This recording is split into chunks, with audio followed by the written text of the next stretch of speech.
Hello, my name is Ross Gunning. This presentation will critically evaluate good and poor ethical conduct and corporate social responsibility within the energy sector. Furthermore, this presentation will critically discuss the role of environmental management accreditation standards and helping organisations in the energy sector work towards sustainable business excellence with the use of frameworks and theories.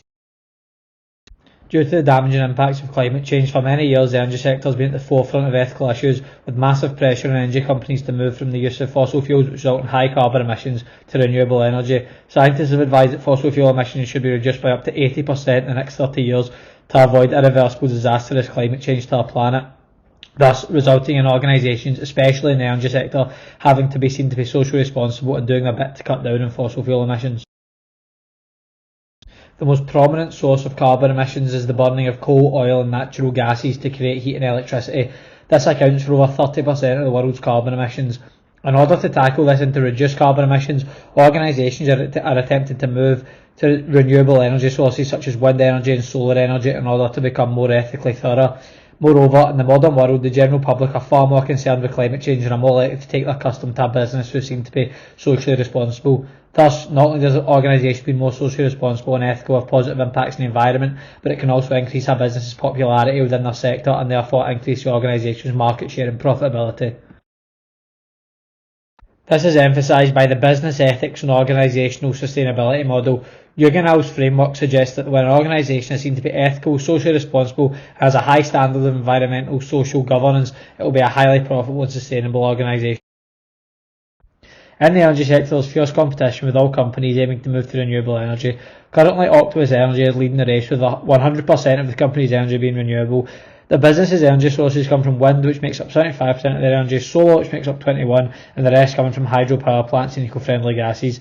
Since Octopus Energy has moved to 100% renewable energy in 2019, the business sales have more than doubled, with the business recording sales revenue of a total of £3.9 billion in the last financial year, thus highlighting the effectiveness of the business ethics and organisational sustainability model and emphasising that there is a clear connection between being socially responsible and an increase in profitability. On the other hand, not all energy companies are ethically aware and some still trade and burn fossil fuels. For example, businesses in the mining industry still trade in the sourcing and production of coal. The burning of coal, oil and gases is one of the main stimulants of global warming and has a major impact in the melting of the polar ice caps. For example, Russian energy company Gazprom has forecast expenditure of $139 billion in the next 8 years in the burning of coal, oil and gas. However, Gazprom posted record profits in the last financial year of roughly $41 billion. This counters the business ethics and organisational sustainability model, as Gazprom are still massive consumers of fossil fuels yet are turning record profits. This can be due to the fact that consumers may decide to take their custom to the cheapest energy provider and not necessarily the greenest one. Due to the fact that global warming is such an important issue in today's world and the governing bodies are doing everything they can to encourage organisations to become green and carbon free, the majority of organisations have implemented an environmental management system such as the ISO 14001 certificate, which has been issued to over 1 million organisations all over the world. The certificate is awarded to an organisation to highlight they have went above and beyond their lawful environmental necessities to ensure that their business is doing their bit to help the environment and be ethical. Environmental management systems have a major influence in the energy sector, as one of the main requirements to obtain an ISO 14001 certificate is to show continuous work to reduce pollution. Thus, energy companies moving to the production of renewable energy would be entitled to a certificate. In 2011, a massive step in the push for energy companies to become renewable was taken, as America's largest energy company, Direct Energy, obtained its ISO 14001 certificate due to its pledge to further reduce carbon emissions and trade more in renewable energy.